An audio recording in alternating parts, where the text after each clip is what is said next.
Now that we've booted up into our new Linux desktop, let's spend a couple minutes getting familiar with it. In the upper left corner we can see some icons similar to what we would have in Windows. At the bottom we have more icons. This is kind of like our taskbar. And in the bottom right corner we've got our date and time. Let's go to the upper left corner and double click on our home folder. And you can kind of think of this home folder as the My Documents equivalent to Windows. So you can see the location here, it's /home/ your username. And we can put files in here later on, which we will when we start installing applications. We'll close it out. One very important application that you must know how to open is the shell. And we get to that on this particular distribution by going to System Tools and Terminal.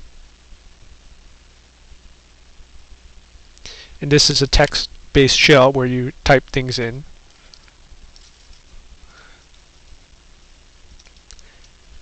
And on most other Linux distributions, you will find the shell, it will be accessible as one of the icons down here. It will look like a computer screen with a little C shell by it.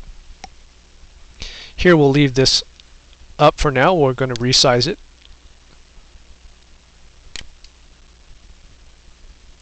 Another thing about the Linux desktop is the virtual workspaces, which is a lot different than Windows.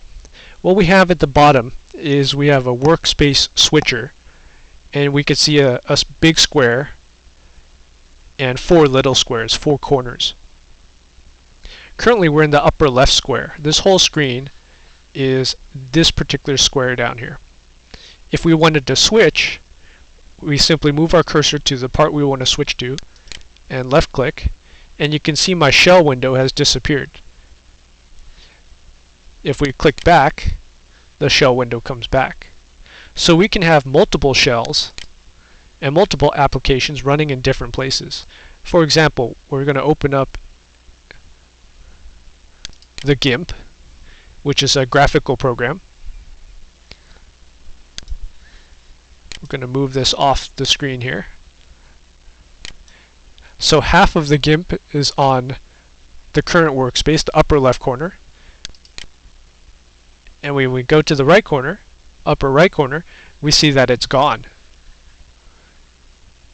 So what the workspace switcher allows you to do in Linux is it allows you to work with documents, multiple applications, all at the same time, and you simply switch to different desktops by clicking the corresponding squares. Removable media in Linux is handled a little differently than Windows. In Windows, pretty much you pop in a CD or DVD, and Windows is automatically going to recognize it and try to play it or access it. Linux is a bit different in the sense that everything needs to be mounted before it can be accessed. So for example, the CD-ROM, when you put it in, the mount command must be issued for your file system to see it and access the files.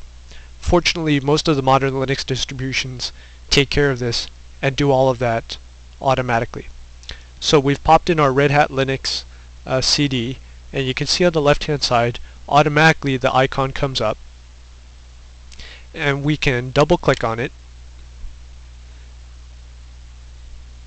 and you can see we have our contents. Going to close out of that. Now let's say you were dealing with the distribution where you had to do this manually. We're going to go to the shell,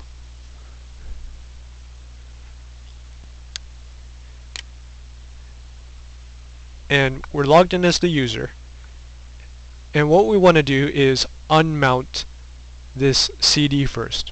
We're going to try to issue a command and try to disconnect it from our operating system. So we're going to type in umount space /mnt /cd-rom. You're going to see an interesting thing happen when we hit enter. It says only root can unmount the device, which makes sense because this is an administrative function. So we have to become root, and the way we do that is we're going to type in su root. And basically you're saying, I want to temporarily become the root user. It's going to ask for a password. You type it in. Now we're going to retype in the command.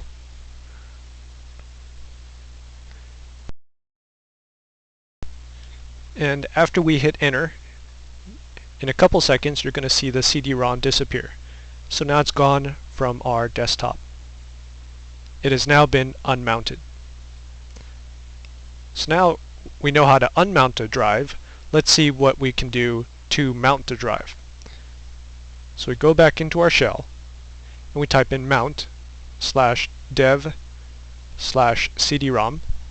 space /mnt/CD-ROM. What you're saying is, I want to mount this device, the CD-ROM device, into the mount folder /CD-ROM folder. Mount folder is for all removable media and other drives. So you're going to see your floppy drive in there. You're going to see external hard drives. You're going to see things such as USB keychains. Now that you've issued the command, you've hit enter. Red Hat 9 automatically pops up and will show you the contents.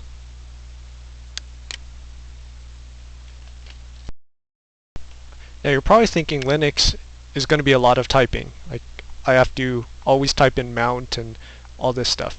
Well, luckily Linux gives you a couple options to shortcut everything. You can use the up and down arrow keys to cycle through all the commands like you see on the screen. And once you find one of the previous commands that you like, you simply hit enter and it will execute that command again.